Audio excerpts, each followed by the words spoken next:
Hello friends, कैसे हैं आप सब। So welcome back in forever के लास्ट पार्ट में आप सबने सुना कि शीतल जो है वो परेशान हो रही थी बहुत ज़्यादा। श्री उसे बाय बोलकर चली गई थी। उसकी बातें शीतल को बहुत दर्द दे रही थी। उसके अंदर बवंडर मचा हुआ था। बस में नहीं था, नहीं तो शायद वो स्टेशन को तहस नहस कर देती।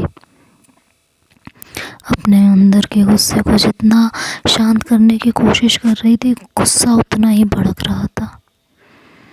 स्टेशन से हॉस्टल तक के रास्ते में मायू ने उसे कई बार बुलाया था, उसे बात करने की कोशिश की थी, लेकिन शीतल ने कोई जवाब नहीं दिया था। मायू ने मन में सोचा, लग रहा है इसका मूड ठीक नहीं है। लेकिन अब क्या हो गया जो इसका मूड इतना ख़राब है। खैर, उसने शीतल से कुछ नहीं पूछा। बस स्टॉप से शीतल हॉस्टल नहीं गई, बल्कि जाकर एक पार्क में बैठ गई थी। सोचने लगी कि यहाँ बैठूंगी, थोड़ी देर शांति का माहौल मिलेगा तो शायद दिमाग दिल दोनों शांत हो जाए। हॉस्टल में जाकर तो लड़कियों का शोर और किचकिच से इरिटेशन ही होगी और कुछ नहीं होगा। परेशान हो जाऊंगी मैं। वहाँ बैठे बैठे एक तरीके का मेडिटेशन करती रही और टाइम देखा तो 8 बजने वाले थे। 8 बजने से कुछ मिनट पहले ही वो हॉस्टल आई थी। अंदर का गुस्सा शांत माहौल में बैठे बैठे अब शायद उदासी में बदल चुका था। रूम में आकर कपड़े बदले, मेस में जाकर थोड़ा सा खाना ज़बरदस्ती खाया और फिर आकर वापस से लेट गई। परेशान हो रही थी, किसी से कोई बात नहीं की। रूममेट ने कुछ कहा तो कहने लगी, यार मेरे सर में दर्द हो रहा है, अभी मुझे कोई बात नहीं करनी है। ये कहकर दूसरी तरफ करवट ले ली थी। किसी तरह रात करवट बदलते हुए कटी थी। अगली सुबह हुई, स्टेशन पहुंची तो दोनों की मुलाकात हुई। हाय हेलो के सिवा दोनों की कोई बात नहीं हुई थी। श्रेय और मायू दोनों एक दूसरे के साथ पक करने में लगे हुए थे। मायू ने पूछा कि तुम दोनों के बीच कुछ हुआ है क्या। श्रेय ने कहा, नहीं यार, हम दोनों का तो रोज का है, छोड़ना। और ये कह के थोड़ी देर बात करते हुए तीनों अपने अपने ऑफिस सो लिए थे। शीतल का दिन कटना मुश्किल होता जा रहा था। उसके अंदर की बेचैनी बढ़ती जा रही थी। अंदर ही अंदर अब वो घुट रही थी। सांस लेने में उसे ऐसा लग रहा था जैसे तकलीफ हो रही हो। किसी तरह उसने पूरा दिन ऑफिस में काटा। शाम को छुट्टी हुई तब भी यही हाल था। श्रेय स्टेशन पर थी, लेकिन शीतल के पास नहीं गई। वो अपने बाकी के दोस्तों से बात करती रही, लेकिन दोनों दूर खड़े थे, लेकिन एक दूसरे को देख रहे थे। बात बात में श्री की निगाहें बार बार शीतल पे जा रही थी और शीतल की बार बार श्री पर। श्री मनी मन कहने लगी, शीतल तुम्हें यूं गुमसुम, उदास और बिना बात किए देखना बहुत मुश्किल है। दिल तो चाह रहा है कि मैं तुमसे जाकर किसी बहाने से बात कर लूं, पर किसी तरह खुद पर काबू किया हुआ है। बस अगर आज मैंने अपने दिल को नहीं मनाया, नहीं समझाया, नहीं काबू किया, तो शीतल तुम कभी अपने मन की बात मुझसे नहीं कहोगी। जानती हूँ तो मैं समझने लगी हूँ। दूसरी तरफ उसका दिल कह रहा था कि कहीं अपनी ईगो जिद में शीतल ने अपने दिल की बात ना बोली तो कहीं उसे पूरा पाने की चाह में जितनी हासिल है उसे भी ना खो दो, और ऐसा ना हो आखिर में तुम्हारा दिल और हाथ दोनों खाली रह जाए। शीतल श्री ने खुद को समझाया कि चांस तो लेना ही था ना। बस मैंने फैसला कर लिया है कि मैं कुछ दिन और देखूंगी। शीतल की बेरुखी जब तक सही जाएगी सहूंगी, जब बर्दाश्त की हद टूट जाएगी तो घुटने टेक दूंगी। कहते हैं ना, प्यार में इंसान हर हद से गुजर जाता है, हर हद तोड़ता है, अपनी इज्जत तक अपनी मोहब्बत के कदमों में रख देता है। देखा जाए तो प्यार में सेल्फ रिस्पेक्ट होती ही नहीं, लेकिन आज के लोग तो मानते हैं कि सेल्फ रिस्पेक्ट से बड़ी कोई चीज़ नहीं है, प्यार भी नहीं। लेकिन शायद प्यार में सेल्फ रिस्पेक्ट भी नहीं होती, या फिर अपने आप में प्यार इतना विशाल और पूरा होता है कि उसके आगे हर चीज़ बेमानी हो जाती है। क्योंकि अगर प्यार में सेल्फ रिस्पेक्ट होती तो सागर में मिलकर हर नदी अपना अस्तित्व खोकर सागर नहीं बन जाती, अपना वजूद सागर में मिलते ही वो भूल नहीं जाती। ठीक वैसे ही प्रेम में अपनी आकांक्षाएं, सफलता, असफलता, आत्मसम्मान और अंत में अपना शरीर और आत्मा एक दूसरे को सौंप देते हैं। उनके हम प्यार करने वालों के पास अपना कहने को कुछ नहीं होता। बाद में एक दूसरे की खुशी और सम्मान का ध्यान रखना उनका फर्ज हो जाता है। शायद इस समय श्री का भी यही हाल था। श्री इंतज़ार में थी कि शीतल अपनी फिजूल की जिद छोड़ दे।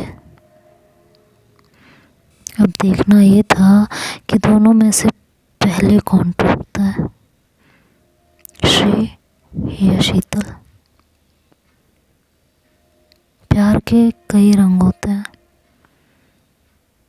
एक रंग ये भी है, किसी से प्यार करके उससे अपने प्यार का इजहार न करना। ये अलग ही तरीके का टेस्ट होता है। शीतल और श्री दोनों ही परेशान थे, दोनों ही एक दूसरे से बात करने के लिए बेताब थे, लेकिन दोनों ही इस बार अपनी इज्जत पे अड़े हुए थे। वक्त ऐसे ही गुजर रहा था और हर गुजरता दिन शीतल और श्री के पेशेंस का टेस्ट कर रहा था। श्री अपने दिल को किसी तरह एक दिन और इंतज़ार करने के लिए मना लेती थी, और शीतल का दिल बेकाबू होकर श्री को पाने के लिए मचलता था। पर दिल और दिमाग की जंग में ज़्यादातर दिमाग जीत जाता है।